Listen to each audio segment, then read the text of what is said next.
that it is not the duty of the UK government to safeguard the single market of the EU at the expense of the integrity and the unity of its own country. But that's what's happening at present. Let's speak this morning to Sammy Wilson MP. He's the DUP's chief whip. Good morning to you. Good morning.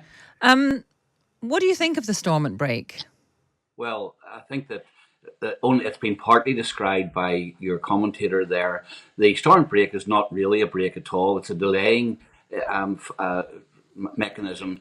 And at the end of the day, of course, whether EU law continues to apply in Northern Ireland, even if it's objected to by a significant number of MLAs, will depend upon the willingness of the UK government at the end of the day to act and veto it. And the price, because the framework paper makes it quite clear, the price of that will be that the EU would take retaliatory action. I doubt very much if even we were to show that it was going to have, a law was going to have a significant impact, the UK government would veto the law in the Joint Committee because it would be fearful of the consequences of trade for the rest of the United Kingdom. And that's the flaw in the Stormont break. It is not, it was meant to give control and say over EU laws in Northern Ireland to Northern Ireland representatives. Actually, the final decision on this will be made by UK government, which will always know that there's consequences in trying to stop EU law continuing to apply in Northern Ireland. Sammy Wilson, is that the worst case scenario though that you're reading? And you're perfectly within your rights to look at the worst case scenario because you're trying to protect the interests of the people in Northern Ireland. I get that. But is that the worst case scenario reading of the Stormont break? Because we spoke to James Cleverly yesterday, the Foreign Secretary, and obviously he was very pro the Stormont break, and he says that this in practice this is it's hardly ever going to happen. There will probably never be the need for the veto in the first place, and the ECJ is really, really unlikely to intervene after that. So do you have to just take a leap of faith here?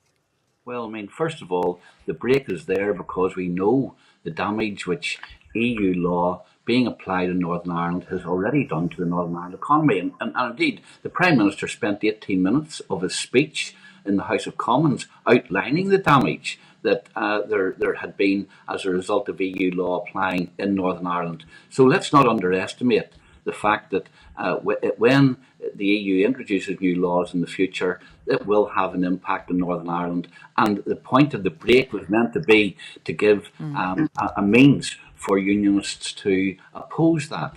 I think it'll have to be used on lots of occasions, though I suspect that it'd be fairly ineffective. But do you accept that if because Northern Ireland is the world's most exciting economic zone, as Rishi Sunak said, because there will be some trade with the EU, that there will be some impact of EU law. You can't have one without the other, can you? Well, I listened to the excited speech which the Prime Minister gave in the House of in Northern Ireland yesterday, and quite frankly, I was surprised at the claims which he made. Firms in Northern Ireland still will benefit, and since we're part of the United Kingdom, we benefit from the trade agreement which there is with the EU at present for the United Kingdom as a whole.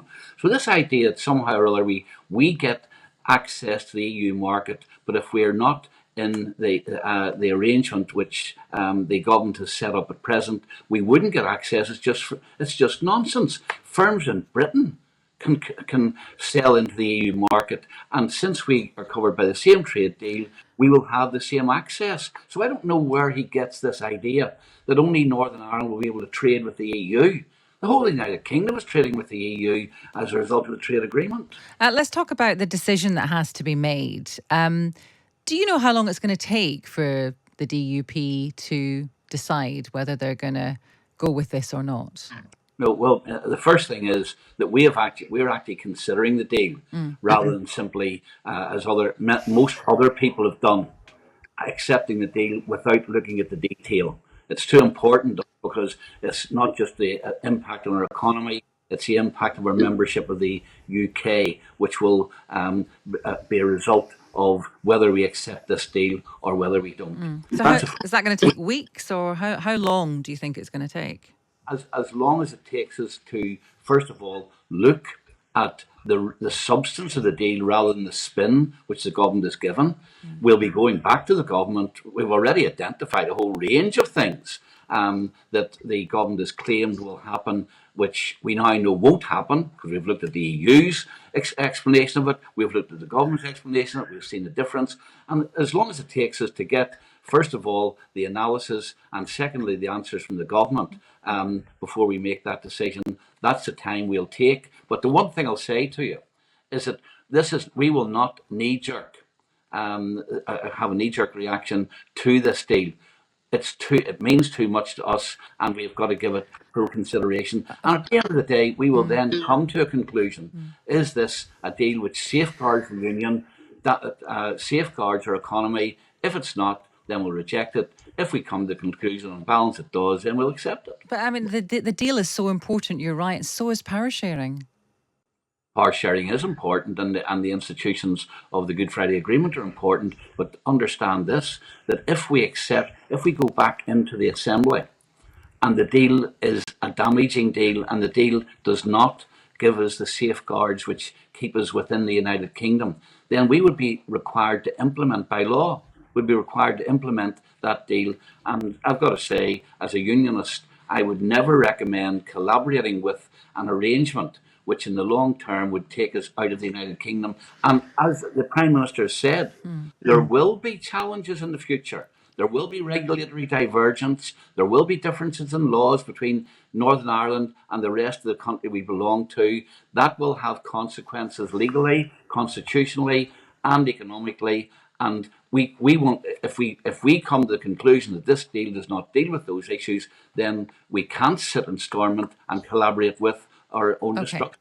And how is it looking right now? Because the Times characterises this as Stormont members more keen to return to power sharing, Westminster group less keen. Is it as simple as that? Can we say that? No, it's not. Of course, there will always be a debate within any party. We're not clones. We're not robots. We all have our own opinions, and people will throw those opinions into the discussion. Okay. But the one thing we are united on is we will not accept a deal as unionists which take us out of the United Kingdom, and that will be the criteria by which we will make our final judgment. Okay. I mean, you wield a lot of power.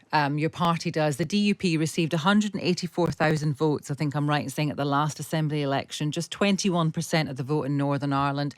People in Northern Ireland make up less than 3% of the UK population. You know all these stats, Sammy Wilson. Surely in no sane world can the DUP have a veto on how trade works between Northern Ireland and the UK, let alone between the UK and the EU? It's a bizarre situation. No, but as members of the United Kingdom and in a democracy, we should have a say as to whether or not we are hived off and become a colony of the EU, especially when the people of the United Kingdom as a whole voted to leave the EU, and that's the important thing. And you can't ignore that the impact of what the Brexit agreement has done so far because of the way it's been handled, and we want to make sure that the changes that are made undo the damage which is already done. And if the government makes a decision, and the government thinks that it should have the ability to hand over part of its own country to the EU, simply, and this is a really important thing, not to safeguard the integrity of the United Kingdom. This is to safeguard the EU single market. And I think that most of your listeners would accept that it's not the duty of the UK government to safeguard the single market of the EU at the expense of the integrity and the unity of its own country. But that's what's happening at present. No, well, some people would argue that we have to try and do everything and compromise in some areas. I want to ask you a final question, if I may, about the King, because I know that the DUP are unhappy about the King being involved in Monday's proceedings. What are you going to do about that? Are you going to complain to Buckingham Palace?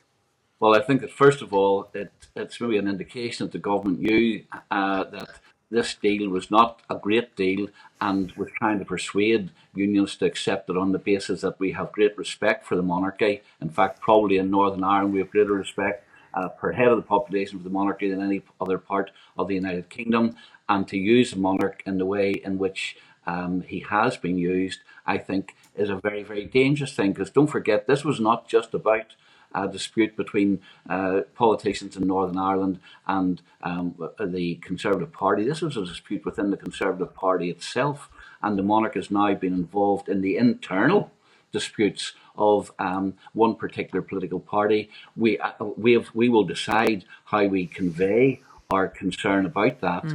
I think that anyone who admires and knows the value of the monarchy will be very disturbed at the way in which he has been dragged into politics. And if you like that, you can listen to us. We're Stig and Asthma. Have you forgotten? Well done. Every Monday to Thursday on Times Radio Breakfast.